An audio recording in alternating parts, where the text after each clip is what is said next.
And Samuel chapter 23. Then they told David, saying, Look, the Philistines are fighting against Keilah, and they are robbing the threshing floors. Therefore David inquired of the Lord, saying, Shall I go and attack these Philistines? And the Lord said to David, Go and attack the Philistines and save Keilah. But David's men said to him, Look, we are afraid here in Judah. How much more then if we go to Keilah against the armies of the Philistines?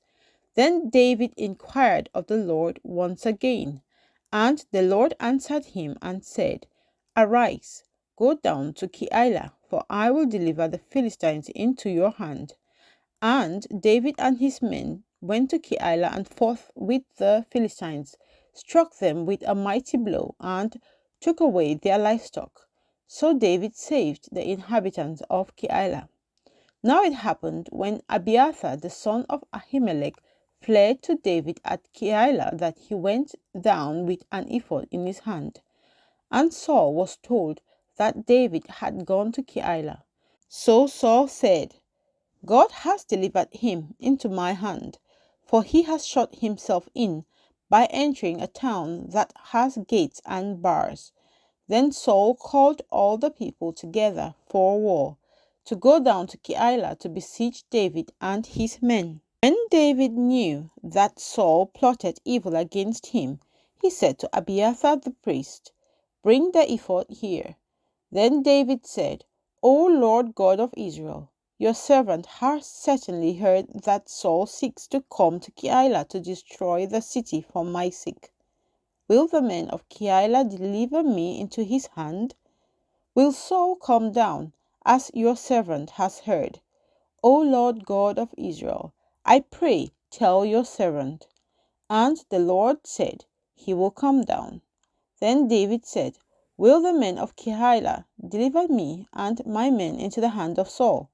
And the Lord said, They will deliver you. So David and his men, about 600, arose and departed from Keilah, and went wherever they could go. Then it was told Saul that David had escaped from Keilah, so he halted the expedition. And David stayed in strongholds in the wilderness and remained in the mountains in the wilderness of Ziph. Saul sought him every day, but God did not deliver him into his hand. So David saw that Saul had come out to seek his life, and David was in the wilderness of Ziph in a forest. Then Jonathan, Saul's son, arose and went to David in the woods and strengthened his hand in God. And he said to him, Do not fear, for the hand of Saul my father shall not find you. You shall be king over Israel, and I shall be next to you. Even my father Saul knows that. So the two of them made a covenant before the Lord. And David stayed in the woods, and Jonathan went to his own house. Then the Ziphites came up to Saul at Gibeah, saying, Is David not hiding with us in strongholds in the woods, in the hills of Keilah, which is on the south of Jeshimon? Now therefore, O king, come down according to all the desire of your soul to come down, and our part shall be to deliver him into the king's hand. And Saul said, Blessed are you of the Lord, for you have compassion on me. Please go and find out for sure, and see the place where his hideout is, and who has seen him there, for I am told he is very crafty. See therefore, and take knowledge of all the lurking places where he hides, and come back to me with certainty, and I will go with you. And it shall be, if he is in the land, that I will search for him throughout all the clans of Judah. So they arose and went to Ziph before Saul. But David and his men were in the wilderness of Maon, in the plain of the south of Jeshimon. When Saul and his men went to seek him, they told David. Therefore he went down to the rock, and stayed in the wilderness of Maon. And when Saul heard that, he pursued David in the wilderness of Maon. Then Saul went on one side of the mountain, and David and his men on the other side of the mountain. So David made haste to get away from Saul, for Saul and his men were encircling David and his men to take them. But a messenger came to Saul, saying, Hurry and come, for the Philistines have invaded the land. Therefore Saul returned from pursuing David and went against the Philistines. So they called that place the Rock of Escape. Then David went up from there and dwelled in the strongholds at En-gedi. 1 Samuel chapter 24. Now it happened, when Saul had returned from following the Philistines, that it was told him, saying, Take note, David is in the wilderness of En-gedi. Then Saul took 3,000 chosen men from all Israel and went to seek David and his men on the rocks of the wild goats. So he came to the sheepfolds by the road, where there was a cave, and Saul went in to attend to his needs. David and his men were staying in the recesses of the cave. Then the men of David said to him, This is the day of which the Lord said to you, Behold, I will deliver your enemy into your hand, that you may do to him as it seems good to you. And David arose and secretly cut off a corner of Saul's robe. Now it happened afterward that David's heart troubled him because he had cut Saul's robe. And he said to his men, The Lord forbid that I should do this thing to my master, the Lord's anointed, to stretch out my hand against him, seeing he is the anointed of the Lord.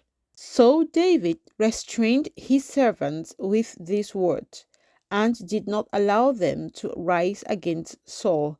And Saul got up from the cave and went on his way. David also arose afterward, went out of the cave, and called out to Saul, saying, My lord the king.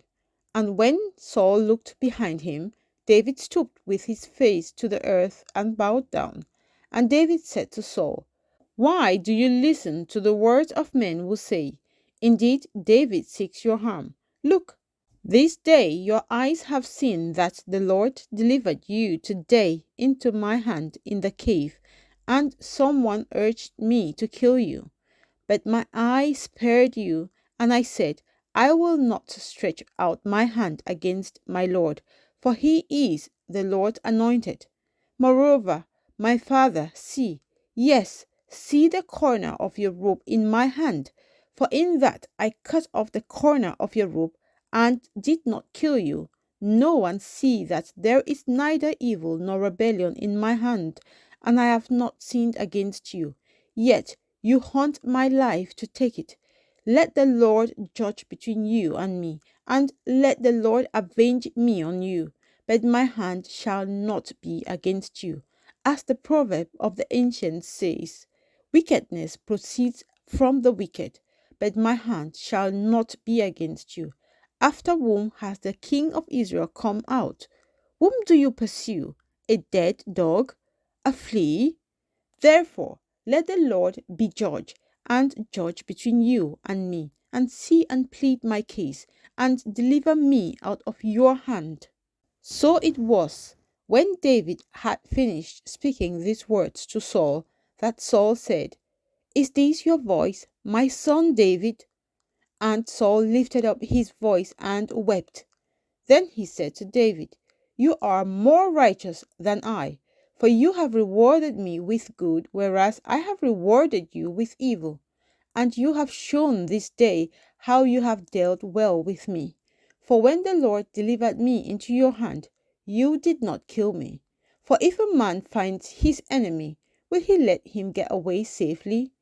Therefore, may the Lord reward you with good for what you have done to me this day. And now I know indeed that you shall surely be king, and that the kingdom of Israel shall be established in your hand. Therefore, swear now to me by the Lord that you will not cut off my descendants after me, and that you will not destroy my name from my father's house. So David swore to Saul, and Saul went home, but David and his men went up to the stronghold.